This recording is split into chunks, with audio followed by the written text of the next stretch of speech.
এই মুহূর্তে অন্নপূর্ণা ভান্ডার প্রকল্প নিয়ে সবথেকে বড় আপডেট, যেটা আপনাদের প্রত্যেকে জানাটা বেশ গুরুত্বপূর্ণ। যারা অনলাইনে ফর্ম ফিল আপ করে ফেলেছেন এবং যারা এখনো অনলাইনে ফর্ম ফিল আপ এখনো করেননি, তো ভাবছেন করবেন, এমন পরিস্থিতিতে অন্নপূর্ণা ভান্ডার প্রকল্পে অনলাইনে ফর্ম ফিল নতুন এক অপশন অ্যাড করা হয়েছে। আর এই অপশন নিয়ে প্রত্যেকের মনে প্রশ্ন জাগছে। তাহলে যারা আগে অনলাইনে ফর্ম ফিল আপ করে ফেলেছেন, তখন এই নতুন অপশন ছিল না, নতুন করে এই অপশন যুক্ত হয়, তাহলে কি তাদের প্রত্যেকের আবেদন বাতিল হবে, অর্থাৎ রিজেক্ট হবে, নাকি নতুন করে আবার আবেদন করতে হবে? এই সমস্ত প্রশ্নের উত্তর দিতে চলেছে আজকের ভিডিওটিতে। তাই এই গুরুত্বপূর্ণ ভিডিওটি আপনার পরিচিত সবার মধ্যে শেয়ার করবেন, যাতে সবাই এই বিষয় জানতে পারে। আজকের এই ভিডিওটি শুরু করার আগে আপনারা যদি আমাদের চ্যানেলে প্রথমবার হয়ে থাকেন, তো চ্যানেলটিকে সাবস্ক্রাইব করে পাশ থাকা বেল আইকনটি অন করে রাখবেন। তো চলুন মূল বিষয়টিতে যাওয়া যাক। এই মুহূর্তে আপনারা স্ক্রিনে দেখতে পাচ্ছেন, যখনই আপনারা ফার্স্ট HOF অর্থাৎ আপনাদের পরিবারের প্রধানের বেসিক ইনফরমেশন দিতে যাবেন, তখন এখানে দেখবেন একটি নতুন অপশন অ্যাড করা হয়েছে। আর সেই অপশনটি হলো রিলিজিয়ান, অর্থাৎ যেটাকে আমরা প্রত্যেকের ধর্ম বলে থাকি। আপনাদের মধ্যে যারা অলরেডি অন্নপূর্ণা ভান্ডারের অনলাইনে আবেদন করে ফেলেছেন, তারা কিন্তু এই অপশন দেখতে পায়নি, কেননা এই অপশন তখন অ্যাডই করা হয়নি, কেননা কিছুক্ষণ আগে এই অপশন অ্যাড করা হয়েছে।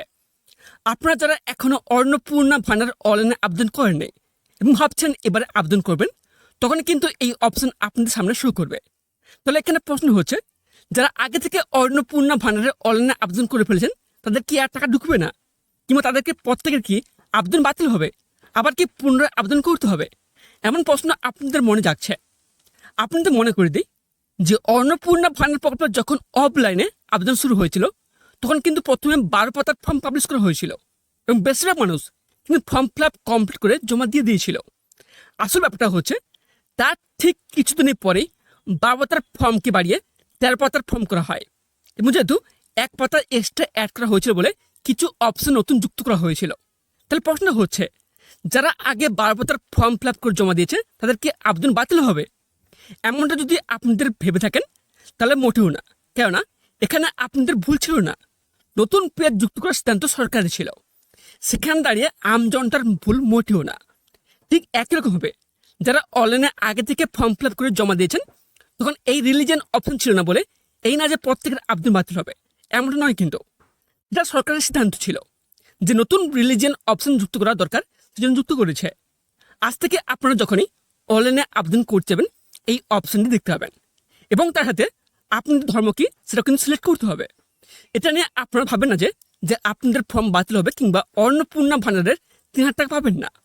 অবশ্যই পাবেন, তার জন্য কিন্তু আপনাদের অবশ্যই যোগ্য হতে হবে। এই জন্য বলছি, সময় থাকতে কোন অপশনে কী দিতে হবে, কোন কোন ডকুমেন্টস আপলোড করতে হবে, সেটা আগে ভালো করে বুঝুন, তারপর না হয় আবেদন করতে যাবেন।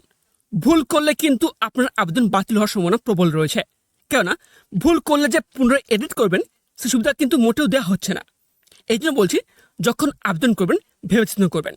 এর সাথে আপনি জানেন নাকি, কাল নতুন এক ভিডিও আনবো, কোন কোন অপশনে একদম ভুল করা যাবে না, এই নিয়ে কিন্তু ভিডিও আসতে চলেছে, এবং সেই গুরুত্বপূর্ণ ভিডিও যাতে আপনাদের সকলের কাছে পৌঁছতে পারে, এই জন্য অতি অবশ্যই আমাদের এই চ্যানেলটিকে সাবস্ক্রাইব করে পাশ থেকে বেল আইকনটি অন করে রাখুন।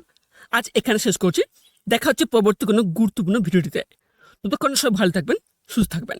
ধন্যবাদ।